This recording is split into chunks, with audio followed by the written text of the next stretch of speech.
Hey Cran Hill Ranch family, Chris Follett here with another episode of The Porch. This week I'm out and about in our campground. I want to test people's knowledge about 4th of July, America, and Cran Hill Ranch. Let's see how they did. In which city was the Declaration of Independence signed? Was it A, Philadelphia, B, Washington, D.C., C, New York, or D, Baltimore? We're going to go with A, Philadelphia? Philadelphia. I'm guessing Philadelphia. Yeah. I want to say Philadelphia.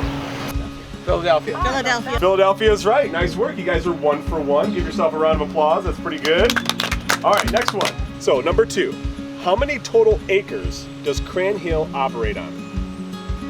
We getting multiple choice? You do. You do. Oh, yeah. So, A, 200 acres, B, 75 acres, C, 300 acres, or D, 380 acres? I'm going to go with 380 acres. Oh, 200. Yeah. Go 200. I'll go with 300. All right, it's very close. 380 acres, actually. Wow. Yeah. And that doesn't include the other 140 acres that are north of us, too. So 380 Wow. acres. Oh, wow. How many hot dogs are eaten on an average by Americans on the 4th of July? Is it 50 million, 75 million, 100,000, or 150 million?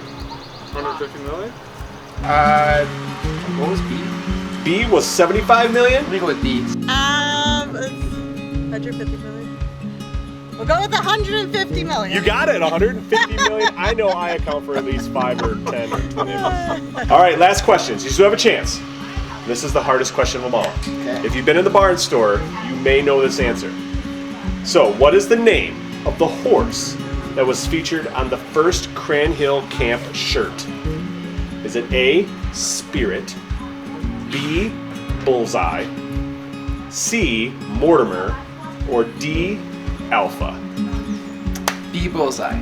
So I think it's close. Alpha. So It's Mortimer. Mortimer is correct. You're the first group to get it right. So nice work. Round of applause for you guys. That's pretty good. All right, they win some sweet Cran Hill swag. And congratulations. Appreciate you guys helping us out. So I have some stuff for you. As you know, Cran Hill is all about transforming lives into the image of Christ. For the last 3 weeks, President of Cran Hill Ranch, Scott Barger, has been bringing us a great series on biblical leadership. With part 4 of a 5-part series, here's Scott. Hey everybody, it's Scott from Cran Hill, and it is a busy Friday as people are beginning to check in and lawnmowers are going up the hill after getting the grounds beautiful. It's a busy Friday, and I just wanted to take a minute to share with you just a couple of things. First, I want to say thank you to Lori Koenig's and Koenig's Flowers. They provide our flowers here around the property, and I just want to say thanks. Isn't this beautiful? You all know this spot as you walk up to the barn store, and it is just beautiful. And there's something special about Cran Hill and something special about the barn store. And so I just want to say thank you to Lori. If you don't know about Koenig Flowers down in the Hudsonville, Zeeland area, you can Google that and find it. But thank you, Lori.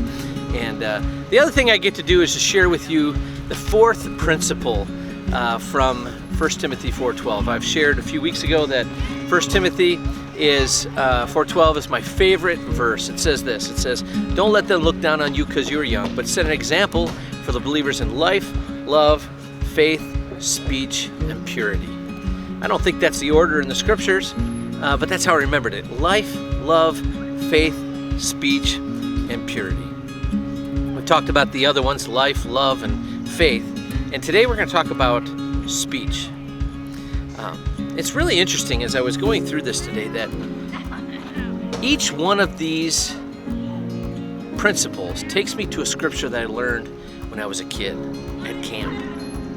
That's what we do here. We're about transferring lives in the image of Christ at camp and giving kids the foundational scriptures that they can build in their life upon for their faith.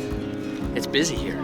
So I'm going to take you to Ephesians 4:29, and it says this in the NIV. It says, "Do not let any unwholesome talk come out of your mouths, but only what is helpful for building others up according to their needs, that it may benefit those who listen." In fact, this whole chapter, verse 4, in fact, all of Ephesians is incredible for holy living and for the foundational truths. But that one verse is the one that I've focused on. I want to be really honest. I don't have it perfect. I don't. But it's foundational for me that I work at it all the time. We all know not to take the Lord's name in vain. People do that. But to not let any unwholesome talk come out of their mouths, man, I am as sinful as the next person. But it's a focus. It's a goal of mine. It is that I strive toward holiness in that way. To not let any unwholesome talk. In fact, it goes on further. It says, get rid of all bitterness, rage, and anger, brawling and slander, along with every form of malice. I look at those and I go, man, it is hard to walk as a children of light. It says, be kind, compassionate to one another, forgiving each other, just as Christ God forgave you. It's interesting how all those go together with not letting any unwholesome talk come out of your mouth. And I tell you, as a leader, that is pivotal. To not just not let unwholesome talk come out of your mouth, but to speak life, to speak love, to speak encouragement to people. I fail, but I focus on trying to do that. And I want to encourage you today. How are you in your life, love, faith, and your speech? Do you have Ephesians 4:29 memorized? To not let any unwholesome talk come out of our mouth, only that which will build others up. If we do that, this crazy world that we're living in right now, where we think about building others up instead of what we can get for us and just speaking life into them, will be transformative. And that's what we're about here at Grand Hill, is transforming lives in the image of Christ. So that's my lesson for today. I hope you enjoyed that. And we hope to see you here at Grand Hill. Hey guys, hey, look at you. So yeah, come on out. We got open spots. We always have an open spot. We'll squeeze you in. So we'll see you real soon here at Grand Hill Ranch. Scott, thank you so much for that encouraging word on biblical leadership. You know, we've given you a couple of opportunities to get involved here at Grand Hill Ranch to help us fill some of the financial gap that we're experiencing due to the COVID-19 pandemic. The first one is our unevent.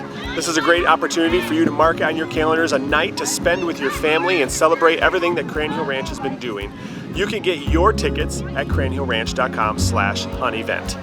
You can also check out our golf outing coming up Wednesday, August 12th. It's going to be at Macatawa Golf Club in Holland, Michigan. It's going to be a great day full of fun, golf, and food. We encourage you to sign up for your team or individual registration now. And we're looking for sponsors. And you can check that out at grandhillranch.com/golf-fundraiser. We are so excited. Within the next couple of weeks, we're going to be announcing that our 2021 summer and special needs camps registration will be open. So please stay tuned to the Porch and our Facebook page for more information in the weeks to come. That's everything I have for you this week on the Porch. As always, you can keep up to date with everything going on here at Grand Hill Ranch via our social media pages on Facebook, Twitter, and Instagram. And of course, you can always go to www.grandhillranch.com to learn everything that's going on here at Grand Hill. That's everything I have for you. We'll see you guys next week in the next episode of The Porch.